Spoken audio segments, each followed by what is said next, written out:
Hello everyone, আমি মালা আবার একটা নতুন ব্লগ নিয়ে আপনাদের কাছে হাজির হলাম। এই যে সকালবেলা দেখেছেন দুষ্টু বিড়াল কী নিয়ে বসেছে? ম্যাগি। আর ওইদিকে আমি চলে গেছি আজকে শিম পাতুরি করতে। বলবো না শিম পোস্ত, শিম পাতুরি। এটা আপনারা খেয়েছেন কিনা জানি না, বাট আমরা কিন্তু খুব খাই। এটা হলো ধনেপাতা আর শিম দিয়ে শিম পাতুরি। খেয়ে একবার কিন্তু দেখতে পারেন, দারুণ লাগে। এই যে ধনেপাতা পেস্ট করে নিয়েছি, তার মধ্যে একটু জিরে আর হলুদ গুঁড়ো নিয়ে নিয়েছি।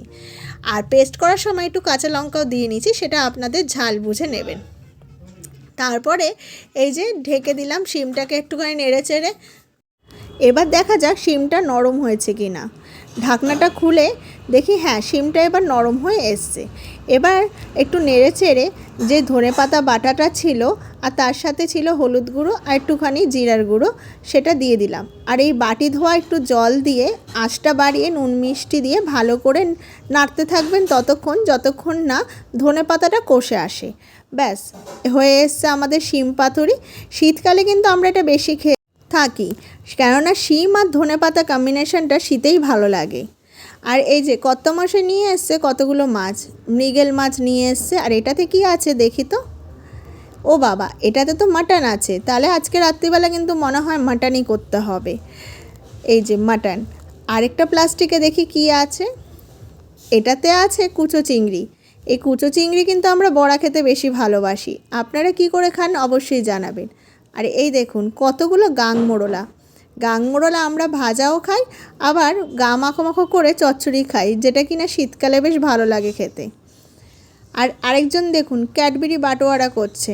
তার পাপা তাকে একটা ক্যাডবেরি এনে দিয়েছে, এবার সবাইকে বাটোয়ারা করে দিচ্ছে।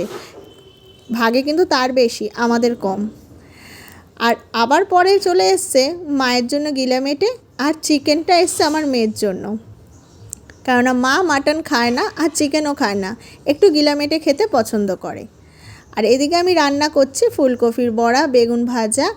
আর ওখানে মা ওই কুচো চিংড়ি যেহেতু এনেছে, আমি বললাম একটু ধুয়ে আমাকে হেল্প করে দাও, আমি একটু বড়া করে নিই।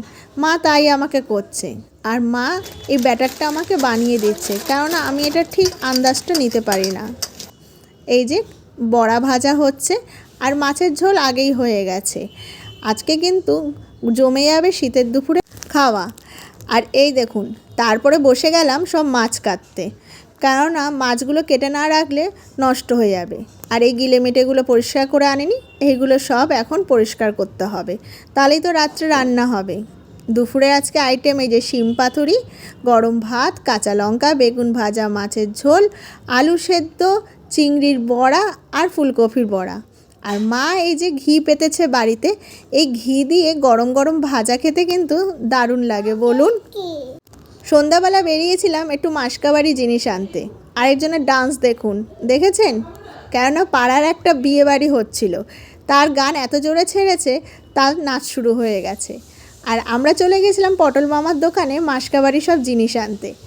সব নিয়ে আবার একটু ইচ্ছা করলো বাদাম খেতে, তো বাদাম কিনতে গিয়ে খই, মুড়ি, চিড়া কত কিছু কিনে নিয়ে আবার চলে আসলাম মাকে ফোন করে জিজ্ঞাসা করে।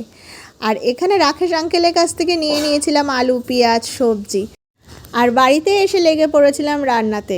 এই যে গিলামেটে আর এদিকে মাটন, আজকে রাতের মেনু। পূজা আন্টি করছে মাটন কষা, আর আমি করব গিলামেটে, কেননা মা যেহেতু মাটনের ছোঁয়া খায় না, আমি এই জন্য আগে গিলামেটেটা করে নিলাম। ফোড়ন দিয়ে তেজপাতা আর শুকনো লঙ্কা, তারপরে আলুটা ভেজে তুলে রেখে দিয়ে দিলাম, যেগুলো দিয়ে আমরা আদা, পেঁয়াজ, রসুন সব কিছু পেস্ট, হলুদ, লঙ্কার গুঁড়ো আর টমেটো দিয়ে তারপরে গিলেমেটে আর আলুটা দিয়ে ভালো করে এদিকে কষিয়ে নিলাম। এক ফোঁটাও জল দিইনি, কিন্তু ওই কষানোতেই যা জল বেরোবে তাই। আর এদিকে হচ্ছে মাটনের পেঁয়াজ ভাজা, আলু ভাজা। আমার গিলেমেটে অলরেডি নেমে গেছে, মানে হয়ে গেছে। আর এই যে কুমড়োর দানা সব শুকাচ্ছে ভাজা খাবো বলে। তো আজকের কিন্তু জমে গেছে রাতের খাওয়া দাওয়া। এখানে মাটন কষা আর ওদিকে গিলেমেটে, দেখেছেন কি সুন্দর কালার এসছে মাটনটার। আর এখানে গিলেমেটেটাও কিন্তু খুব সুন্দর হয়েছে। আর ওই আলুগুলো দেখলেন, ওইগুলো মাটনের জন্য। শনিবারটা আমরা এইভাবেই কাটালাম।